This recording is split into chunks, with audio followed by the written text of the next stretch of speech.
Hello friends! This is the second video I'm making in a series of videos for absolute beginner sewists. Today we're looking at running stitch. It's also known as straight stitch. It's the most basic stitch that you'll ever use in sewing and probably the most widely used. If you find this video useful, please give me a like and think about subscribing. It really helps me out. Thank you in advance. First you need to choose your way of anchoring your stitch, either with back stitches or a knot, and pull your needle and thread through to the front of your fabric, then stab back through the front of the fabric to the back, pull your needle and thread through, and then stab from the back through to the front and pull your needle and thread through again.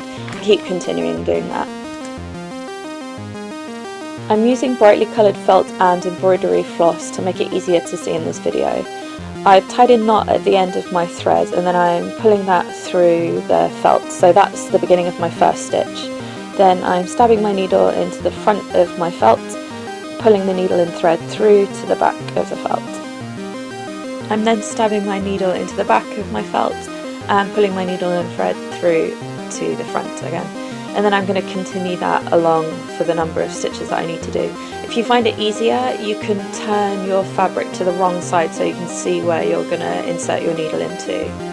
This is a slow way to do running stitch, and once you have confidence with this, you can change the way you do it to the way I'm going to show you in a second. Once you finish your row of stitches, you need to fasten off like I showed you in the last video, which I've linked.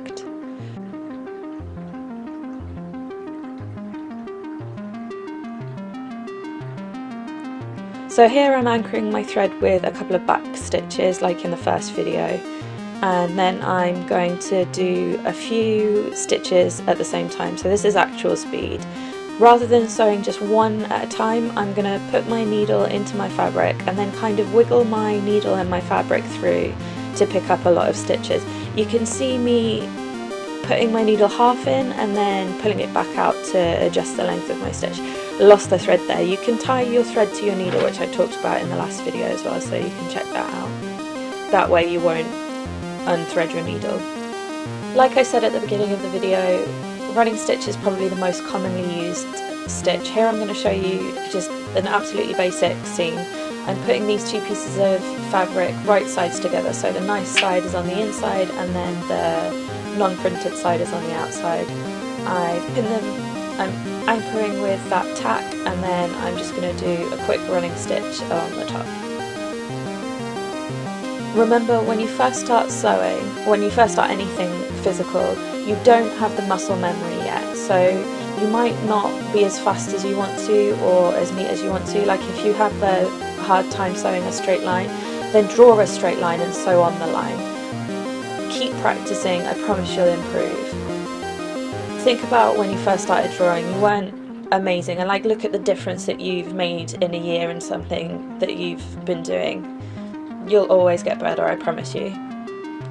So I fastened that off. Here's the inside of the seam. You can see that it's bumpy. I always talk about ironing seams in my videos. This is super important. So I'm just going to grab my hair straightener here and iron those extra middle bits over to one side. This will make it look like a more seamless piece of fabric, like it's just one piece of fabric.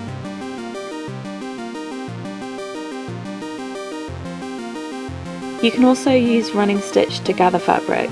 So here I'm sewing quite a long stitch, and then once I've sewed along the top of this fabric, I'm just going to pull that thread and it will gather it, like so. Quick bonus tip here, to get thread out if you want to unpick something, take your needle off and then use your needle to like feed under a stitch and then pull that stitch, and then you can pull the thread out.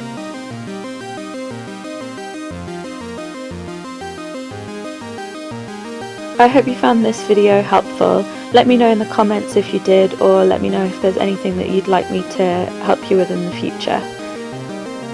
Thank you always for your support, and thanks for watching. I hope to see you again for the next video. Thanks, bye!